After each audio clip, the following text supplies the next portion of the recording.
अस्सलामुअलैकुम दोस्तों, उम्मीद आप सब खैर खैरियत से होंगे, ठीक ठाक होंगे।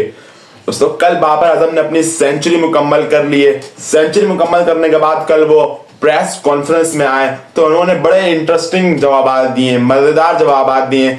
सबसे पहले तो उनसे सवाल हुआ कि क्योंकि बाबर आजम कल ना एक प्रेस कॉन्फ्रेंस में इमोशनल थोड़े से नजर आए। सबसे पहले उनसे सवाल हुआ बाबर आजम से कि आप जो आज सेंचुरी मुकम्मल की है तो आप इस सेंचुरी में क्या देखते हैं कि किसकी आप बताएंगे। यार उन्होंने मेरे पे काम किया तो आज मैं यहाँ तक पहुंच गया हूँ, इस सेंचुरी तक। आज शहीद अनवर का रिकॉर्ड भी उन्होंने बराबर किया, तो आपने किसको आप कहेंगे। तो उन्होंने कहा कि मैं सबसे पहले मंसूर राना और उनका और एक एनसीए में कोई होते हैं शाहिद असलम, इनका शुक्रिया अदा करूंगा कि उन्होंने मुझ पर काम किया। क्योंकि वो कहते हैं कि वो मुझ पर उन्होंने बहुत मेहनत की है।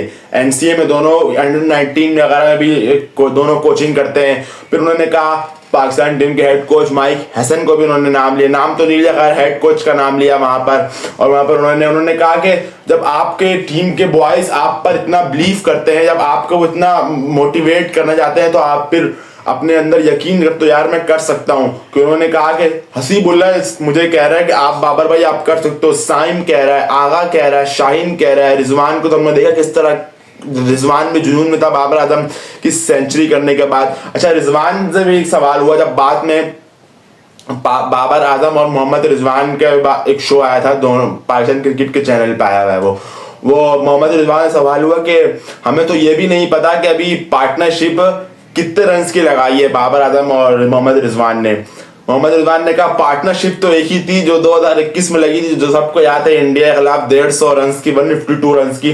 बोला पार्टनरशिप तो वही है, अभी तो हमें लिटरली नहीं पता कि पार्टनरशिप हमने अभी लगाई कितने रन की है। उन्होंने कहा कि इससे बाद ही मेरी हमारी पार्टनरशिप है साउथ अफ्रीका के खिलाफ, ऑस्ट्रेलिया के खिलाफ, तो लेकिन पार्टनरशिप तो एक है, वो एक ही रहेगी इंडिया के खिलाफ जो हमने खेली थी।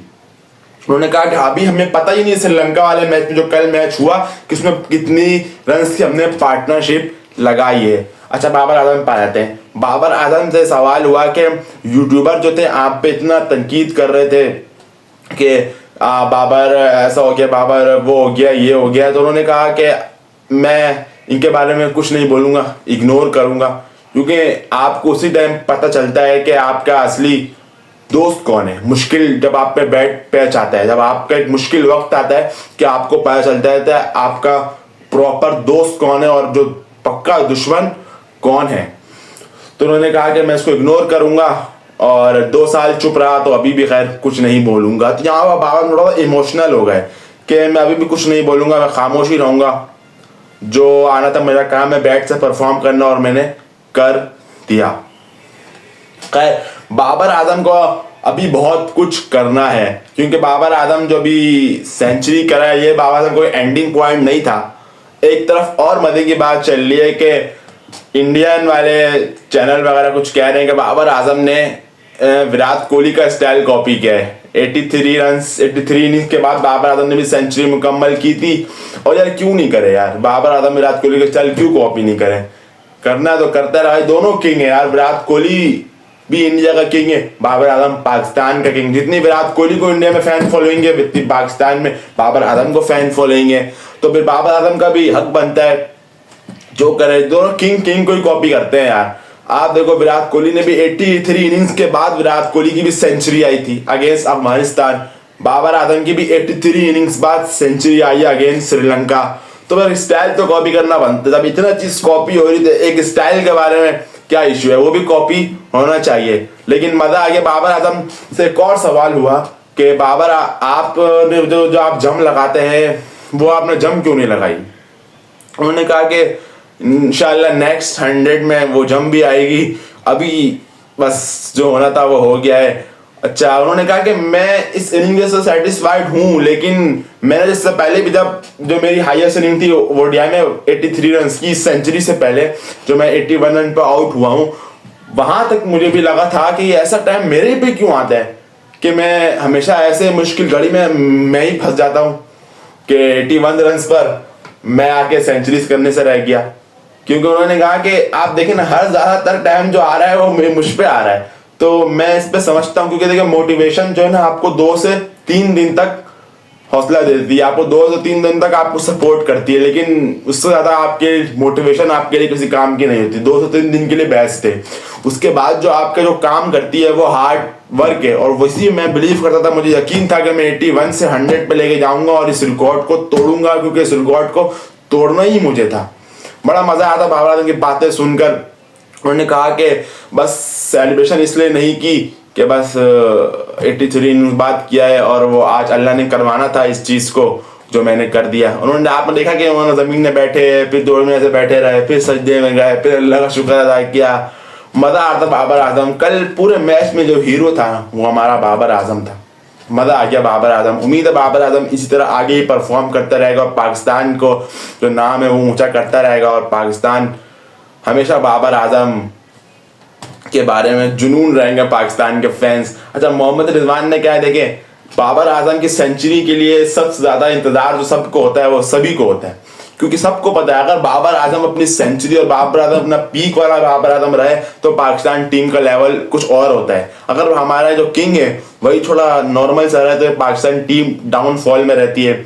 बड़ी अच्छी मोहम्मद रिजवान ने ये बात की थी, जैसे देखा आपने 2022 में 21 में थोड़ा सा पाकिस्तान टीम जो ट्रेंड की नंबर 1 टीम बन के गई थी, वो पाकिस्तान उस टाइम बाबर आजम का दौर था। बाबर आजम सेंचुरी पे सेंचुरी कर रहा था, T20 में नाम था, वनडे में बाबर आजम का बहुत बड़ा नाम था, बड़ा प्लेयर माना जा रहा था।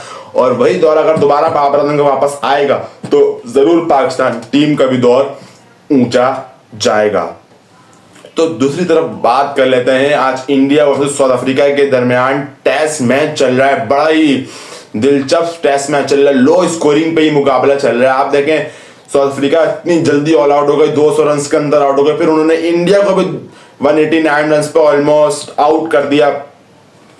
आप देखें शुभमन गिल भी जो सेकंड इनिंग में रिटायर हो, शुभमन गिल ने गुस्सा करते हुए नजर आए पिच क्रिएटर पे। मैच के बाद दिखाया, खबर आ रही है शुभमन गिल ने पिच क्रिएटर पे गुस्सा किया कि आपने पिच में इतने बड़े बड़े गड्ढे क्यों बना दिए यार। मतलब आप पिच में गैप देखोगे ना, पिच में ये गैप है, पिच के बीच में, अब पिच के बीच में अगर गैप होगा तो बैट्समैन के लिए तो वो मौत ऐसी बन गई, कुछ है ही नहीं पिच पे बैट्समैन के लिए। अभी जो है 93 पर 7 है साउथ अफ्रीका के। अगर यहां साउथ अफ्रीका 160 रन भी कर लेती है तो इंडिया के लिए आसान नहीं होगा। 160 रन कह रहा हूं, 160 रन। अभी तो 93 पर 7 है तो अफ्रीका, अभी तो इंडिया की पूरी पकड़ मजबूत है। कल उम्मीद है कि साउथ अफ्रीका को इंडिया 120 के अंदर बुक कर दे, 120 130 के अंदर। लेकिन जहां 160 170 हो गया तो इंडिया के लिए मुश्किल हो जाएगी। पहले साउथ अफ्रीका का जो कैप्टन टैमा बाउंगा उसने बुरा माना हुआ, क्योंकि इंडियन टीम ने उनको बौना बौना कहकर पुकार दी थी, तो साउथ अफ्रीकन कैप्टन बड़े गुस्से में भी है। एक खतरा ये भी है इंडिया को। होपफुली देखते हैं क्या होगा। यही थी आज की वीडियो को लाइक करेगा, चैनल को आदमी सब्सक्राइब करेगा। मिलते हैं नेक्स्ट वीडियो में। अल्लाह।